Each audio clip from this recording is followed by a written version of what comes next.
Hello guys, good morning. This is doctor Preeti Bajpai. Welcome you all to my channel Physics Mantra. तो आज हम जो बात करेंगे वो होगी किसके बारे में, जो अभी तक वेक्टर के जितने भी हम लेक्चर पढ़ के आए हैं, तो that was very basic about vectors, तो उसका रिवीजन करेंगे। ठीक है, उसके बाद ही आगे पढ़ेंगे, क्योंकि थोड़ा थोड़ा आप जो है इकट्ठा करते रहो और पीछे वापस मुड़ के देखते रहो, रिवाइज करते रहो, तो ही सही रहता है। तो वेक्टर्स का आज होगा रिवीजन। ठीक है, अच्छा चलिए फटाफट फटाफट करते जाते हैं। जो जो याद आता जाएगा वो आप देखते जाओ। ठीक, कुछ रह जाता है तो आप मेरे को कमेंट करना, तो मैं वापस करूँगी। चलिए, पहला क्या था, हमने क्या क्या क्या क्या क्या पढ़ा था? हमने definition definition of vectors and scalars. ठीक है, क्या पढ़ा था वेक्टर स्केलर्स में? मैंने कहा था कि जो बेसिक डिफरेंस रहेगा बिटवीन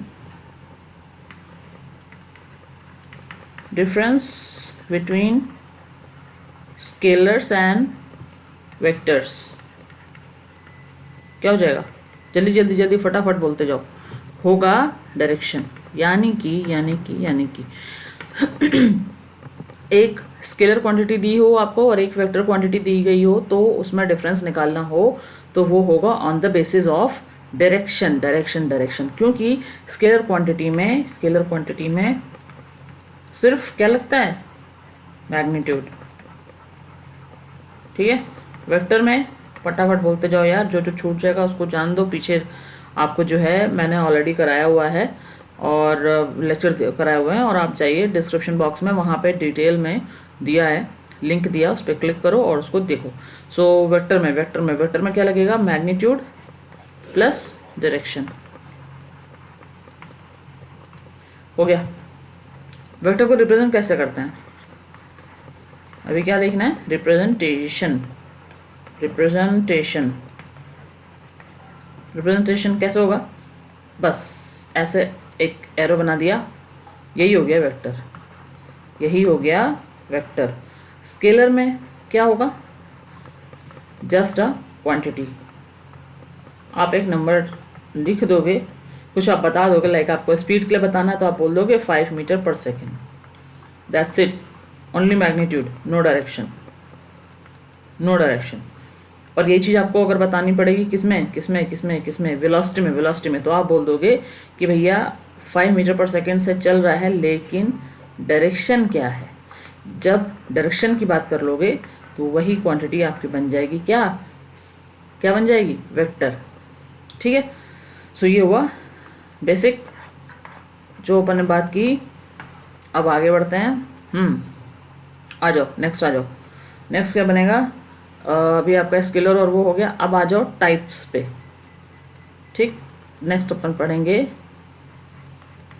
टाइप्स ऑफ वेक्टर्स। में क्या क्या था? एकदम इम्पोर्टेंट वगैरह क्या था? Parallel, comma, anti parallel,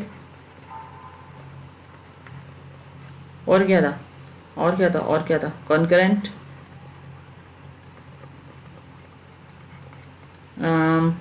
zero, unit. भैया सबसे इम्पोर्टेंट तो यही है। और कौन रह गया? इतने ही थे शायद। ठीक है, अच्छा चलो फटाफट देखते जाओ। कोलीनियर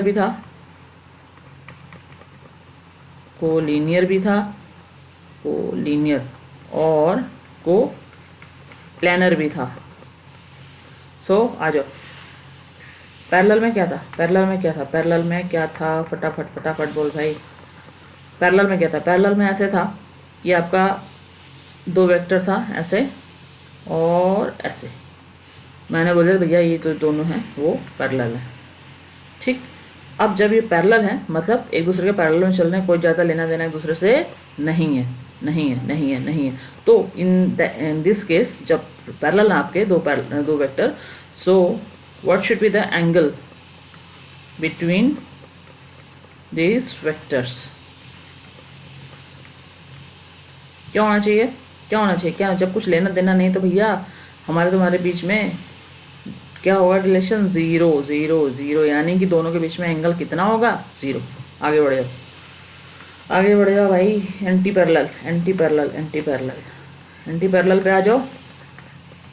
एंटी पैरेलल में कैसा होगा, इसका ऑपोजिट हो जाएगा। ये ऐसे था, ऐसे हो जाएगा एक, ये एंटी पैरेलल हो जाएगा। ठीक, एंटी पैरेलल में दोनों के बीच का एंगल कितना होना चाहिए, फटाफट बोल भाई। एंगल होना चाहिए 180 डिग्री का। ठीक है, एंगल होना चाहिए 180 डिग्री का।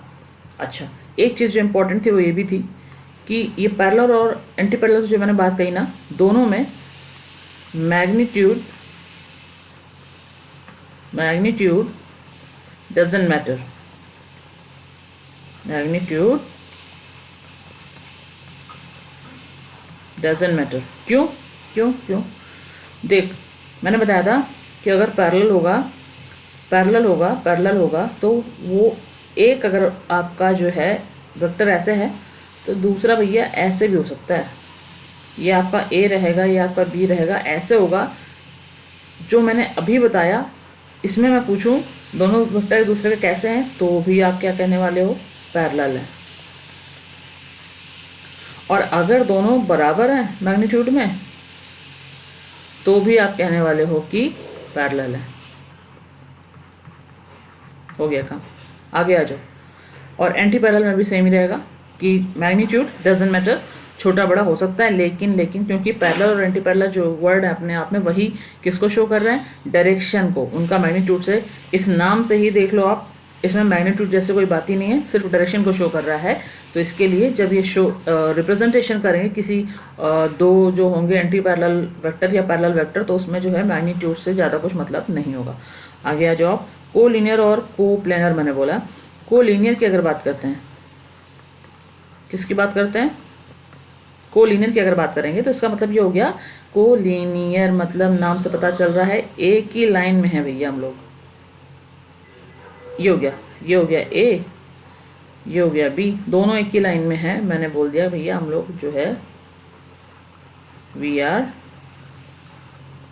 कोलिनियर, खत्म काम। आगे आ जाओ। अभी नेक्स्ट को प्लानर। को प्लानर क्या होगा, प्लेन मैंने पहले भी बताया था आपको क्या होगा, एक्स वाई जेड जो लिखते हैं जैसे अपन, ठीक है, एक्स वाई प्लेन बोल दिया, एक्स जेड प्लेन हो गया, एक्स वाई जेड प्लेन हो गया। ऐसा अगर बात कर लें तो अगर वेक्टर्स जो हैं वो vectors are in same plane, vectors are in same plane, then in that case we can say that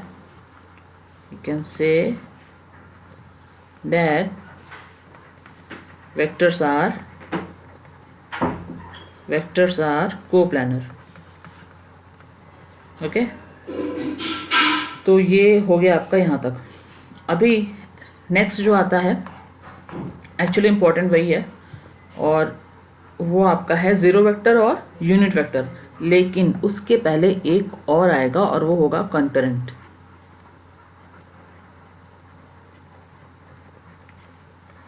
वो होगा आपका कॉन्करेंट वेक्टर। कॉन्करेंट वेक्टर क्या हो जाएगा, कॉन्करेंट वेक्टर मैंने बताया था कि अगर जो फोर्सेस हैं वो अलग अलग डायरेक्शन में लग रहे हैं और एक ही बॉडी पे काम कर रहे हैं, तो we can say that these vectors are like, एक एफ इधर लग रहा है, एक एफ इधर लग रहा है, तो in that case we can say that जो आपका जो वेक्टर्स हैं, यानी कि एफ जो है, क्योंकि मैं अभी बात कर रही हूँ फोर्स की, और भैया फोर्स कैसी क्वांटिटी है, वेक्टर। ठीक, फोर्स हुआ, वेलोसिटी हुआ, एक्सेलरेशन हुआ, so this quantity we can say कि वेक्टर है, तो उसको हम वेक्टर वाले एग्जांपल पे ले सकते हैं। सो इस तरह के, यानी कि एक ही बॉडी पे अलग अलग डायरेक्शन में अगर वेक्टर काम कर रहे हैं तो उसको हम बोल सकते हैं कि ये कंकरेंट वेक्टर है। आगे आ जाओ। ज़ीरो वेक्टर में नाम से ही पता चल रहा है मैग्नीट्यूड तो ज़ीरो, कोई बात ही नहीं है। रही बात डायरेक्शन की, रही बात किसकी, डायरेक्शन की, तो अगर याद करो, थोड़ा सा दिमाग चलाओ, पीछे के साइड में घूमो जरा, जो थोड़ा पीछे जाओ, जहाँ पे मैंने वो वाला आपको एक वीडियो बताया था जिसमें टाइप्स बताया था, शायद से मेरा पहला वीडियो वो था वेक्टर्स का। तो डायरेक्शन की अगर बात करें सो कभी भी एनी टाइम अगर आपको जीरो वेक्टर की डायरेक्शन पूछी जाए तो वो हो जाएगी आर्बिट्रेरी, कभी भी। और ये इंपॉर्टेंट है, स्टेटमेंट वाइज कभी भी तो ऑब्जेक्टिव क्वेश्चन वगैरह आ जाता है। चलो, जो बहुत ज़्यादा इंपॉर्टेंट है, जिससे बड़ा सारा लेना देना होगा आगे, वो होगा आपका यूनिट वेक्टर, वो होगा आपका यूनिट वेक्टर। ठीक, यूनिट वेक्टर में यूनिट, ये नाम आपको बता रही है कि इसका मैग्नीट्यूड क्या हो जाएगा, यूनिट। और डायरेक्शन क्या हो जाएगी, इसको शो करेंगे कैप से, इससे। सो लेट्स से कि एक वेक्टर है ए, तो यूनिट वेक्टर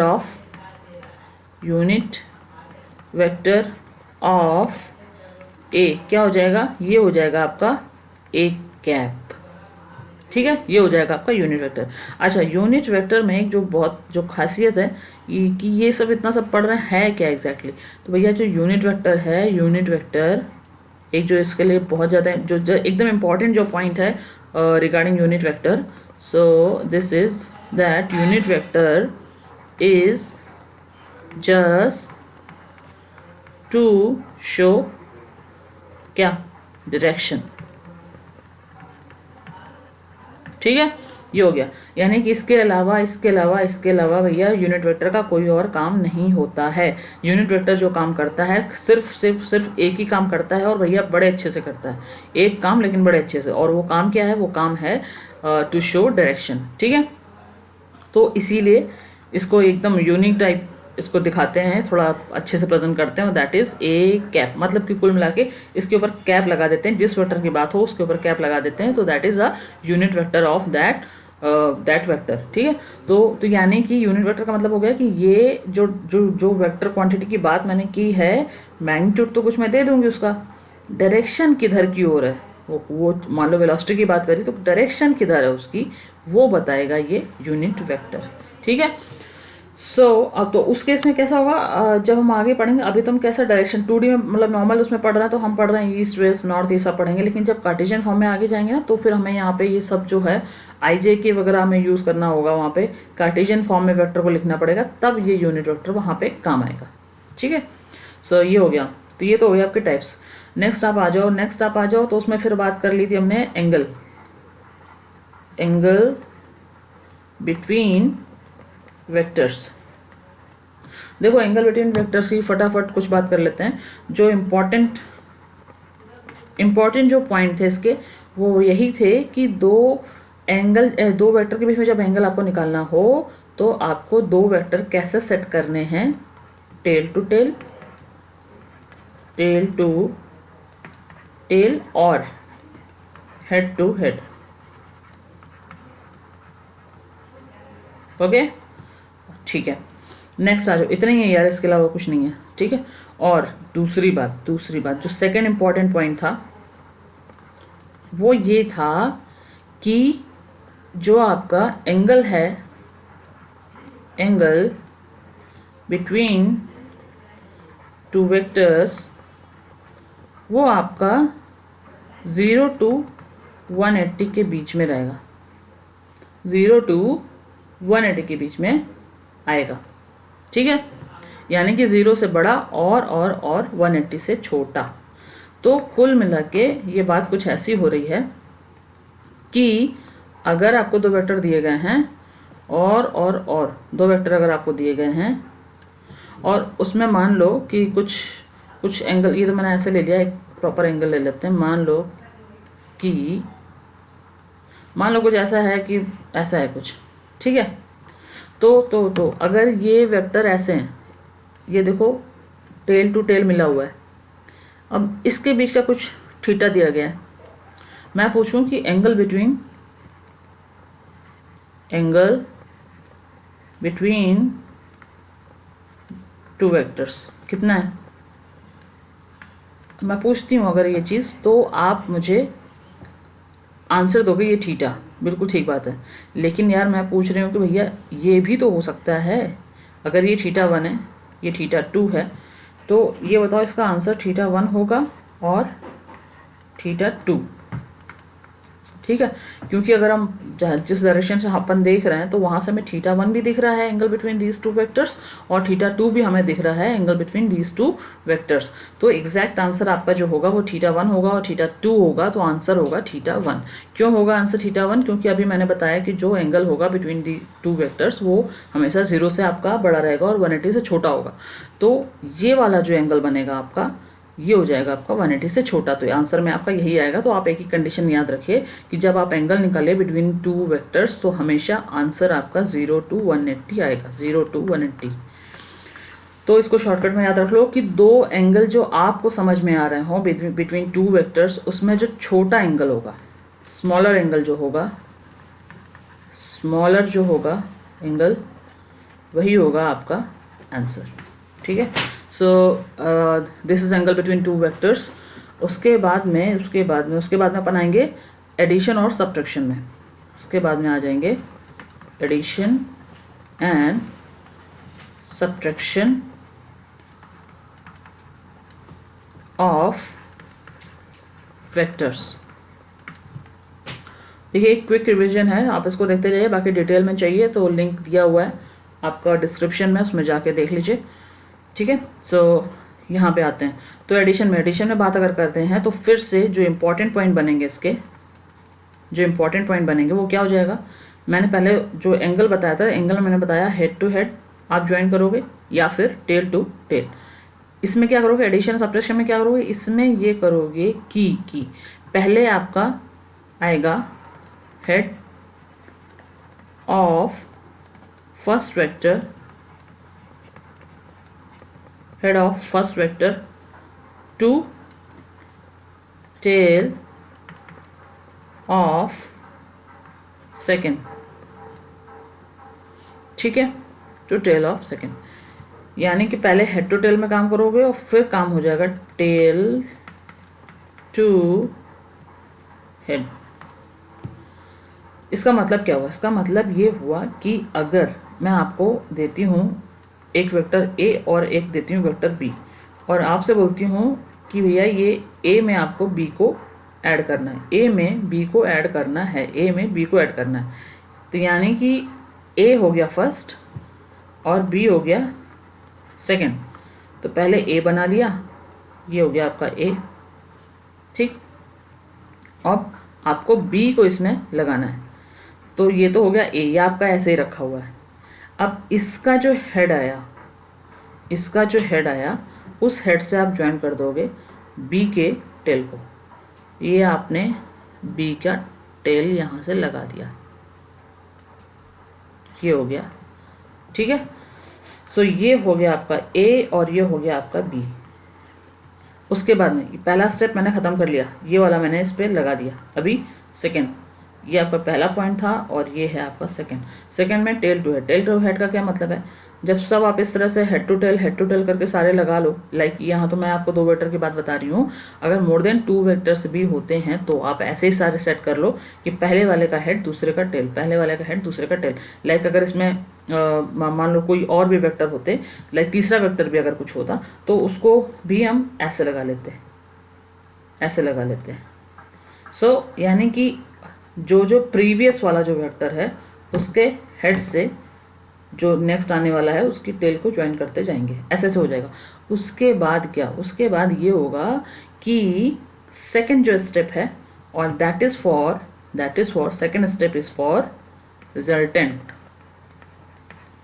सेकंड स्टेप क्या होता है, जब फाइनल बात आती है कि अब सब सेट कर लिया, अब बताओ इन सारे वेक्टर्स का सम क्या है, टोटल क्या है, ऐड करना है मेरे को, तो आप बताओ इसका रिजल्टेंट क्या होगा।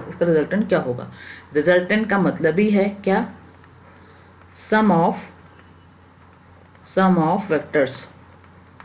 देखिए जितना बोलते जा रही हूँ सारा इंपॉर्टेंट, सारे एक एक चीज़ इसमें इंपॉर्टेंट है, आप थोड़ा ध्यान से सुनिएगा, ठीक है। मैंने अभी भी बोला रिजल्टेंट का मतलब ही है सम ऑफ वेक्टर्स। रिजल्टेंट आपको नहीं भी अगर कहा जाए सम ऑफ वेक्टर्स, तब भी उसका मतलब है कि आपको रिजल्टेंट ही पूछा जा रहा है। सो रिजल्टेंट निकालने के लिए क्या होता है, सेकंड स्टेप आपको फॉलो करना है। सेकंड स्टेप इज कि आपको ज्वाइन करना है। क्या ज्वाइन करना है? ज्वाइन करना है आपको जो सबसे पहला वेक्टर था उसकी टेल से लास्ट वाले का, जहाँ कहीं भी खत्म हुआ, 10 20 50 जितने भी वेक्टर हों, तो जो लास्ट वाला वेक्टर खत्म हुआ है और जो पहला वेक्टर था, तो पहले वेक्टर के हेड से आप चलना शुरू करोगे और आप पहुंच जाओगे लास्ट वाले के हेड तक। ये हो गया tail to head, tail to head. So ये आपका पूरा आ गया सिस्टम। आप कैसे सेटअप करोगे जब आप बात करोगे एडिशन ऑफ वेक्टर और सब्ट्रैक्शन ऑफ वेक्टर्स की। अच्छा, एक चीज़ और देख लो, जब सब बता रहे हैं तो वही क्यों रह जाए। आप सब्ट्रैक्शन की जब बात करते हो, ये तो एडिशन आपको सीधा सीधा समझ में आया, सब्ट्रैक्शन में कैसे होता, देखो कैसा है। जो रूल्स आपको फॉलो करने हैं सेटअप के वो बिल्कुल सेम है, जैसा एडिशन में होगा वैसे ही होगा, लेकिन सब्ट्रैक्शन में एक ही चीज़ चेंज होगी और वो होगी आपकी डायरेक्शन ऑफ वेक्टर्स। ठीक है, यानी कि जहाँ पे पॉजिटिव लेते थे डायरेक्शन, वो अब हो जाएगी नेगेटिव। नेगेटिव डायरेक्शन का मतलब क्या होगा, जो मैंने आपको पहले शुरू में बताया, पैरेलल और एंटी पैरेलल। पैरेलल और एंटी पैरेलल में क्या फ़र्क आ रहा था, पैरेलल एक ही डायरेक्शन में हो रहे थे, एंटी पैरेलल में क्या हो रहा था, डायरेक्शन उलट जा रही थी। तो बस वही करना है मुझे। तो लाइक अगर मैंने एक आपको वेक्टर दिया है, सपोज ए, ये वेक्टर मैंने आपको दिया है ए, ठीक है। अगर ये वेक्टर ए दिया है, मैंने आपसे पूछा कि चलो मैंने आपको एक वेक्टर ए दिया, एक वेक्टर दे दिया बी, दोनों की डायरेक्शन ऐसे है। मैंने पूछा कि ए प्लस बी बताओ, ठीक, मैंने पूछा ए प्लस बी बताओ। अभी अभी मैंने आपको बोला है जब दो वेक्टर का एडिशन करना हो तो पहले वेक्टर के हेड से दूसरे का टेल जोड़ते हैं जाके। तो पहले का हेड भैया ये हो गया आपका ऐसे, दूसरे का टेल आपने जोड़ दिया तो ये आ गया ऐसे, हो गया बस, ठीक। सो ये तो ये कंडीशन हो गई। अब मैं अगर पूछती हूँ कि मेरे को a माइनस बी बताओ, आप इसी कंडीशन में a माइनस बी बताओ, यही दोनों वेक्टर दिए गए आपको, आप मेरे को इसमें a माइनस बी बताओ कैसे निकालोगे। तो आपने क्या किया, अच्छा a माइनस बी का मतलब क्या हो रहा है, कुछ भी आपको सब्ट्रैक्शन के लिए पूछा जाता है, आप उसको जाके कैसे भी करके सेट करके एडिशन में ले आओ। तो a माइनस बी को एडिशन में कैसे लिख सकते हैं, इसको लिख सकते हैं a plus of minus B, ठीक है, होगा ना। अब इसको लिख लो, कैसे लिखोगे, इसको लिखोगे कि ये जो है ये चीज़ बता रही है कि भैया ये पहला वेक्टर हो गया और माइनस बी जो है वो सेकेंड वेक्टर हो जाएगा, माइनस बी सेकेंड वेक्टर हो जाएगा। तो आप कैसे लगाएं, बी तो पता था, माइनस बी कैसे होगा। तो जब बी की डायरेक्शन ये है तो माइनस बी की डायरेक्शन क्या हो जाएगी, जस्ट ऑपोजिट, बस लगा दो इसमें। तो ए हो गया आपका ऐसे, ठीक। और अब मैंने बोला कि माइनस बी करना है, तो ए में माइनस बी को करना है, जोड़ना है। तो जोड़ने का क्या था, हेड टू टेल, ए के हेड से बी का टेल आपको जोड़ना था। तो बी की डायरेक्शन तो ऐसी थी, है ना। तो अब ऐसे तो लगा नहीं सकते इसको, ये तरीका तो होगा नहीं, तो क्या करेंगे, डायरेक्शन बी की आपकी ऐसी ही रहेगी, ये जो माइनस बी की डायरेक्शन है ये आपकी रहेगी ऐसी ही, लेकिन ये सेटअप जो लगाया है ये गलत है। इसको क्या करेंगे, ए तो ये हो गया आपका, बी जो ऐसे बना था आपको, मैं हेड टू हेड लगा जा रहा था, उसको क्या करूँगी, पैरेलल शिफ्टिंग करा लूँगी। यानी कि इसको जो माइनस बी है उसको सरकाते आपको शिफ्ट करते इधर ले आओगे। तो जब शिफ्ट करते इधर लाओगे तो आपका जो है इसके हेड से आपको उसका टेल लगाना है। तो कैसे हो जाएगा, अब ये ऐसे हो जाएगा, ऐसे हो जाएगा, ठीक। तो यानी कि जब आपका ऐसे हो जाएगा, इसके हेड से इसका टेल आप कनेक्ट करोगे तो कुल मिला के आंसर जो आ जाएगा आपका क्या हो जाएगा, 0, रिजल्टेंट आपका हो जाएगा 0, ठीक। क्योंकि वो कैसे हो रहा है, वो ऐसे हो रहा है आपका ये, और इसके ही ऊपर अगर मैं कलर चेंज कर लूँ तो आपको बताऊँ कि इसके ही ऊपर वो ऐसे आपका ओवरलैप हो रहा है। तो क्योंकि मैग्नीट्यूड, बिकॉज मैग्नीट्यूड सेम है, डायरेक्शन अपोजिट है, डायरेक्शन अपोजिट है, तो रिजल्टेंट क्या हो जाएगा, 0। ठीक है। अच्छा, एक तो ये बात आती है। फिर उसके बाद में नेक्स्ट देखते हैं।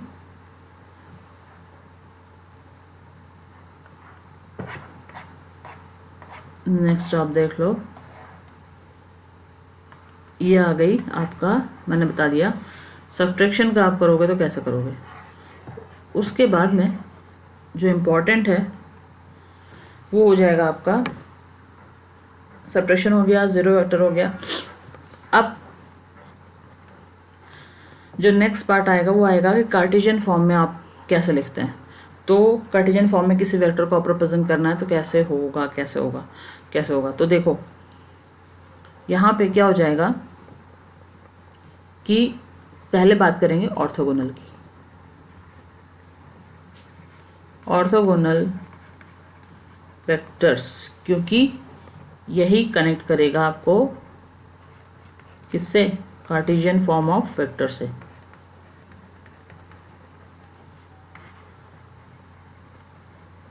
Cartesian form of vectors.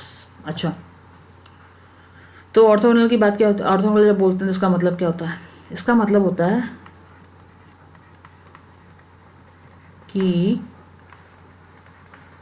Vectors are mutually perpendicular. ठीक, तो एक वेक्टर हो गया ये, एक वेक्टर हो गया आपका ये, और दूसरा हो गया ये हो गया x, ये हो गया y आपका, और ये हो गया z। इसको हम बोल सकते हैं कि भैया ये जो है ऑर्थोगोनल वेक्टर्स हैं, ऑर्थोगोनल वेक्टर्स। दूसरी बात, यहाँ से मुझे ऐसा कुछ दिख नहीं रहा है कि ये दोनों ये मतलब तीनों जो हैं वो म्यूचुअली परपेंडिकुलर हैं। क्यों नहीं दिख रहा है, क्योंकि यहाँ तो मुझे 90 समझ में आ रहा है, इसका और इसका क्या। तो ये ऐसा इसलिए है बिकॉज हम जो देख रहे हैं अभी diagram, that is in 2D, लेकिन बात जो कर रहे हैं हम कार्टेशियन फॉर्म की, दैट इज़ इन 3D। अभी यहाँ से बात शुरू हो जाएगी 3D स्पेस में। अब कार्टेशियन फॉर्म की जब बात करेंगे तो हमेशा से अपन जो है 3D की बात करेंगे। हमेशा कहीं भी आप कोई न्यूमेरिकल करो, कुछ भी करोगे, उसमें कार्टेशियन के फॉर्म में होगा अगर वेक्टर, तो वो आपकी बात हो रही है 3D में। मतलब इसका ये हुआ कि आप x डायरेक्शन में कितना चले, आप y डायरेक्शन में कितना चले, आप z डायरेक्शन में कितना चले, ये बताता है आपको 3D स्पेस में कि कैसे आपका डायरेक्शन, यानी कि आप थ्री डायमेंशन में अपनी डायरेक्शन को शो कर रहे हो, that is called Cartesian form. Cartesian form. Vector की बात करते हैं तो बात करते हैं डायरेक्शन की, यानी कि आपको जब अपनी डायरेक्शन 3D में शो करनी हो तो आपको वेक्टर प्रेजेंट करना होगा IJK में, और वो उसको बोलते हैं अपन Cartesian form of a vector. तो कार्टेशियन फॉर्म की जब बात करेंगे, जब हमें कार्टेशियन फॉर्म में वेक्टर को लिखना होगा तो मतलब हमें लिखना है एक vector in form of IJ and K। IJK क्या है, यूनिट वेक्टर्स। IJK क्या है, यूनिट वेक्टर्स। I हो जाएगा आपका प्लस x डायरेक्शन में, J हो जाएगा प्लस y डायरेक्शन में, और K हो जाएगा आपका प्लस z डायरेक्शन में। ठीक है, किसी भी वेक्टर का अगर x डायरेक्शन में मूवमेंट दिखाई पड़ रहा है, हमें कोई वेलोसिटी है मान लो किसी ऑब्जेक्ट की, अगर वो x डायरेक्शन में मूव कर रही है और उसका कुछ मैग्नीट्यूड दिया गया है, तो वो मैग्नीट्यूड और इनटू उसका डायरेक्शन, यानी कि उसका यूनिट वेक्टर लगा देंगे, तो यही हो जाएगा final vector of that quantity बोल सकते हैं वेक्टर को। मतलब ये बोल सकते हैं कि ये जो है वेलोसिटी का आपका जो वेक्टर है वो ये है। अच्छा, जैसे मैं जो बात बोल रही हूँ, बात ये बोल रही हूँ कि अगर वेक्टर की बात करें, लाइक कोई अगर ए वेक्टर है तो उसको कैसे शो कर सकते थे, magnitude of vector into direction किससे शो किया था, यूनिट वेक्टर से, ये देख रहे थे ना, ठीक है। तो इसीलिए मान लो कोई वेलोसिटी है, वेलोसिटी एक्स डायरेक्शन मान लो 5 मीटर पर सेकेंड चली तो 5i हो गया, y में वही ऑब्जेक्ट 4 मीटर पर सेकेंड से चला तो 4j हो गया, k में z में चला ही नहीं, सिर्फ xy प्लेन में अगर चलता है तो ये हो गया फाइनल वेक्टर ऑफ वेलोसिटी। ये आपका रिप्रेजेंटेशन हो जाएगा उस वेलोसिटी का इन कार्टेशियन फॉर्म, ये हो जाएगा आपका, ठीक है। अच्छा, दूसरी इंपॉर्टेंट चीज़ ये तो निकाल लिया, ये कार्टेशियन फॉर्म तो ऐसे लिखते हैं। अब ये बताओ कि कार्टेशियन फॉर्म तो लिख ली, इसका अगर कार्टेशियन फॉर्म में कोई वेक्टर आपको दिया जा रहा है तो उस वेक्टर का मैग्नीट्यूड आप कैलकुलेट कैसे करोगे, उस वेक्टर का मैग्नीट्यूड कैलकुलेट कैसे होगा, तो वो चलिए देखते हैं। और वही शायद से अभी लास्ट है, फिलहाल लास्ट वीडियो में मैंने वही बताया था। सो अभी आपका आया मैग्नीट्यूड ऑफ अ वेक्टर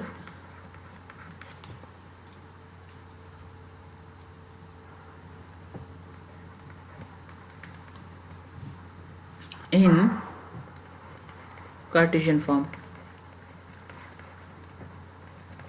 कैसे करोगे, कार्टेशियन फॉर्म में है, कोई वेक्टर दिया गया है, सो मान लो मैंने बात कर रही हूँ, एक वेक्टर ये है, एक वेक्टर है ये,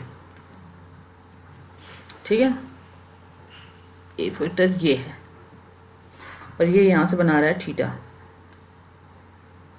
तो पहले तो बात करेंगे कंपोनेंट की, पहले तो बात करेंगे कंपोनेंट की। ये हो गई एक्स डायरेक्शन, ये हो गया आपका वाई डायरेक्शन।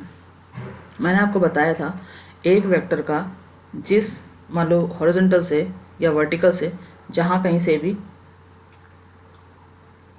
एंगल दिया गया है, तो जिस सरफेस के साथ में एंगल वेक्टर का दिया गया है उस सरफेस की तरफ, यानी कि उस सरफेस पर इस वेक्टर का कंपोनेंट हमेशा आएगा, हमेशा किस में आएगा, कॉस थीटा में, और सेकंड कंपोनेंट आपका बन जाएगा साइन थीटा,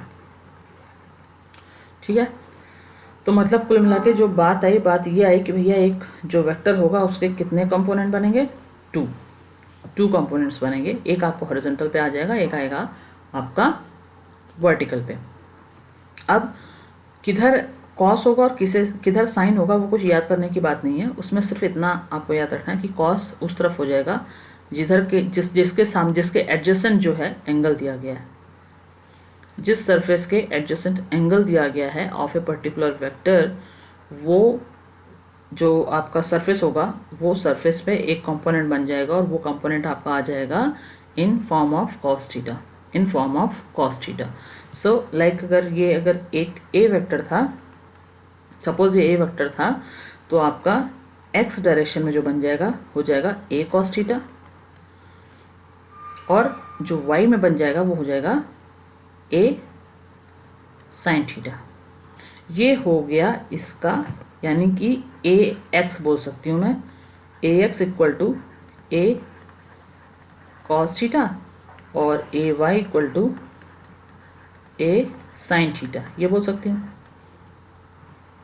यानी कि क्या हो गया, total A equal to A X plus A Y, ये लिख सकते हैं ना, ये इम्पोर्टेंट है। ये जो मिला है इम्पोर्टेंट है इक्वेशन। तो A equal to A X plus A Y है, और ए एक्स तो मैंने ये बता दिया था, ये तो आपको सिर्फ मैग्नीट्यूड था। ए एक्स वेक्टर मैंने फॉर्मूला में लिखा है, ए एक्स वेक्टर क्या हो गया, ए वेक्टर हो जाएगा, वेक्टर इक्वल टू क्या था, मैग्नीट्यूड इनटू इट्स डायरेक्शन। तो ए एक्स का मैग्नीट्यूड क्या है, ए कॉस थीटा, और भैया डायरेक्शन किधर है, डायरेक्शन तो एक्स की तरफ है, यानी कि आई, प्लस ए वाई मेरे को लिखना है इन वेक्टर फॉर्म, तो वेक्टर फॉर्म में लिखना है, यानी कि पहले इसका मैग्नीट्यूड लिखो। मैग्नीट्यूड कितना है, ए साइन थीटा। डायरेक्शन क्या है, वाई की तरफ, यानी कि जे। ये हो गया, ये मेन फॉर्म हो गई ऑफ कार्टेशियन फॉर्म।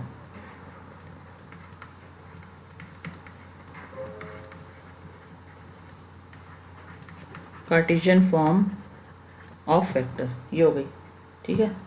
अच्छा, अभी ये तो एक वेक्टर आ गया था। अब इसका जब मैग्नीट्यूड निकाला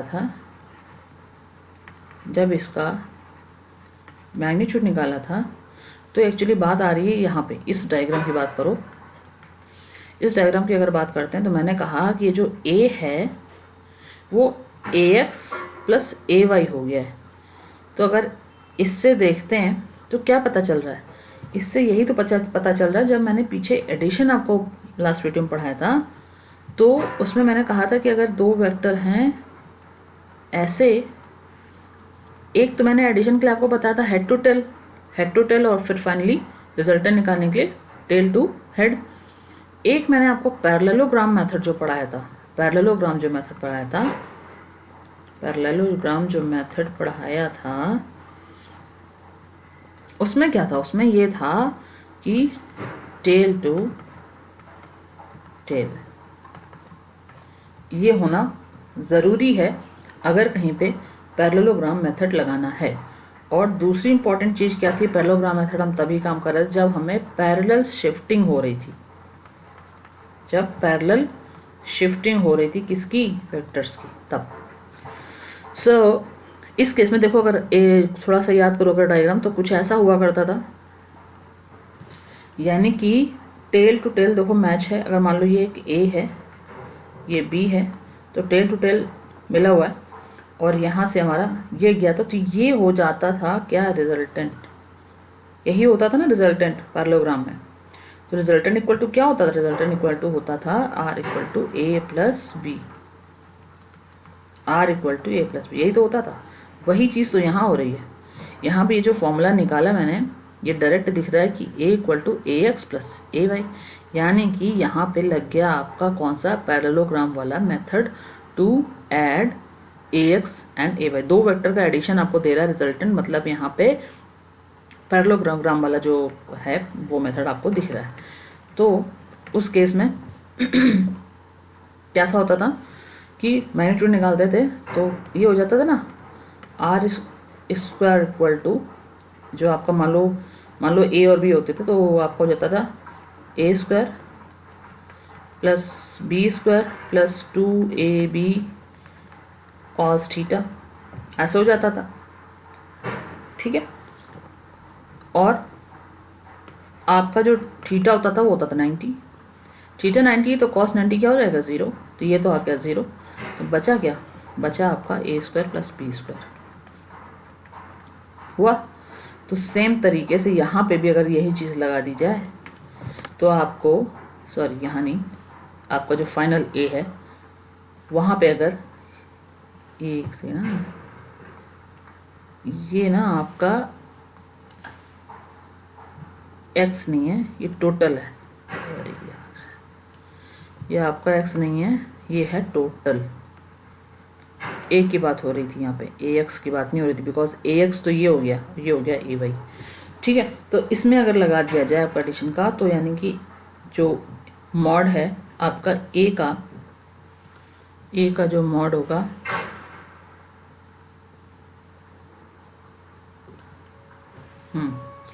a का जो मॉड आएगा आपका वो हो जाएगा क्या, under root ax square plus ay square, ये हो जाएगा। ये क्वेश्चन 2 है मान लो, क्वेश्चन फर्स्ट थी। अब जब ये हो जाएगा तो इसको कैसे कर लेंगे, फिर इसको लिख लेंगे mod of a equal to under root x square plus A y square लिखा है। ए एक्स क्या है, a cos theta, a square cos square theta plus a sign theta, a square sin square theta equal to, solve कर लोगे आ जाएगा ए। हो जाएगा। यानी कि जो मॉड आ रहा है उस वेक्टर का वो ए के बराबर है उसका मैग्नीट्यूड, क्योंकि वैसे भी इसमें ज़्यादा इतना सोचना नहीं है। मैंने जो आपको डायग्राम दिया था वो आपका कुछ ऐसे था और ये वेक्टर ही ए था, तो मॉड एक ही होगा, मतलब ए ही होगा, है ना। ये डायरेक्शन इधर थी, ये डायरेक्शन इधर थी, ये डायरेक्शन इधर थी, ये दिया था आपका थीटा। अच्छा, इसको ऐसे भी निकाल सकते थे, जो मैंने पैरेललोग्राम वाली बात कही उसको ऐसे भी कर सकते थे कि अगर मान लो ये ऐसे है, ठीक है, आपका सामने सामने दिख रहा है, क्या आपको क्या लगाना है, आपको लगाना है पाइथागोरस। पाइथागोरस आप लगाओगे, ये आपको पता है, ये आपको पता है, सेम रिजल्ट आ जाएगा ए। तो ये हो गई मैग्नीट्यूड की बात, और इतना आपका हो गया। उसके बाद में मान लो एक दो न्यूमेरिकल कर लेते हैं। एक आपको वेक्टर दिया गया है ए, जो आपको दिया गया है 3i + 2j। मुझे निकालना है मॉड ऑफ ए। कैसे निकालोगे? अंडर, अभी मैंने बोला जो मॉड ऑफ ए निकालोगे, अगर वेक्टर आपको दिया गया है इन कार्टेशियन फॉर्म यानी आई जे के फॉर्म में, और आपको एक ए निकालना है, उसका मैग्नीट्यूड निकालना है, तो आप लिख दोगे अंडर रूट के अंदर क्या आ जाएगा? अंडर रूट के अंदर आएगा जो उसका मैग्नीट्यूड अलग अलग दिए गए हैं, यानी कंपोनेंट जो दिए गए हैं उनका स्क्वायर। तो अंडर रूट ऑफ 3 का स्क्वायर प्लस 2 का स्क्वायर, क्योंकि इसका मतलब ये जो दिया गया आपको, इसका मतलब आ रहा था कि भैया एक्स डायरेक्शन में 3 चला है, इन एक्स डायरेक्शन में 3 इसका मैग्नीट्यूड दिया गया है, प्लस वाई डायरेक्शन में इसका जो मैग्नीट्यूड दिया गया है वो है 2। तो 3 इसका मैग्नीट्यूड था और डायरेक्शन थी ये, इसीलिए यही डायरेक्शन शो कर रहा था आई और ये डायरेक्शन शो कर रहा था जे। तो कुल मिला के हमको जो मतलब है मैग्नीट्यूड निकालने के लिए, वो मैग्नीट्यूड निकालना है तो मतलब मैग्नीट्यूड से ही होगा ना, डायरेक्शन से तो नहीं होगा। तो मैग्नीट्यूड निकाल लिया इसका, तो रूट, ठीक है, ये हो जाएगा। सपोज आपको कुछ ऐसा वेक्टर दिया गया है कि 3i - 2j है, मान लो माइनस में है, तो यहाँ पे कुछ नहीं करना है आपको, फिर से निकालना आपको स्क्वायर है, निकालना आपको मैग्नीट्यूड का स्क्वायर है, तो माइनस भी क्या हो जाएगा? प्लस हो जाएगा। फाइनली आपको आंसर जो आएगा वो आपको 13 ही आएगा, क्योंकि यहाँ पे आप 3 का स्क्वायर करोगे प्लस -2 का स्क्वायर करोगे तो फिर से आपका प्लस ही होने वाला है, और आंसर आपका अंडर रूट 13 ही आएगा।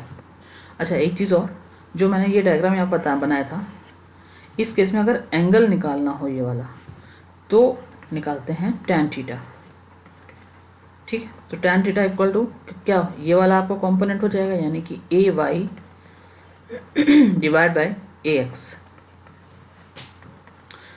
अच्छा, tan थीटा की बात कर रहे हैं अभी, तो यहाँ पर DA जो है वो वेक्टर नहीं लिया जाएगा, कैसे लिया जाएगा? ये लिया जाएगा स्केलर। तो AY/AX हो जाएगा। तो करके देख लो, ये AY कैसे लिखते थे? A sin theta divide by A cos theta. A cancel हो जाएगा, देखो tan थीटा के बराबर ही आया ना। तो बस, तो यही है, आपको ये एक बेसिक फॉर्मूला है AY/AX, यानी कि जो भी आपको वेक्टर दिया गया हो उसका y कंपोनेंट निकालोगे, x कंपोनेंट निकालोगे, जितना आएगा उसको डिवाइड कर दोगे दैट, और उससे आप थीटा निकाल लोगे आराम से, वो आपका आ जाएगा angle between these two vectors, ठीक है। सो ये है, और फिलहाल अभी तक इतना ही था, तो ये आप रिवीजन करो, और इसके जितना मैंने अभी वेक्टर में बताया है कुछ मिक्स करके मैं न्यूमेरिकल भी बताऊंगी, एक आधे घंटे का अराउंड रहेगा वीडियो, तो वो आप न्यूमेरिकल वाला वीडियो ज़रूर देखिएगा, क्योंकि वो आपकी प्रैक्टिस के लिए होगा। तो चलिए, तब तक के लिए आपका बहुत बहुत धन्यवाद फॉर वॉचिंग माई वीडियो, और नेक्स्ट थोड़ा सा इंतज़ार करिए, नेक्स्ट मैं कुछ अभी प्लान कर रही हूँ सेंटर ऑफ मास वगैरह लेके आने के लिए, तो लेकिन थोड़ा पार्ट अभी बचा हुआ है वेक्टर में, वो कंप्लीट करूँगी, उसके बाद मिलते हैं। तो चलिए, धन्यवाद।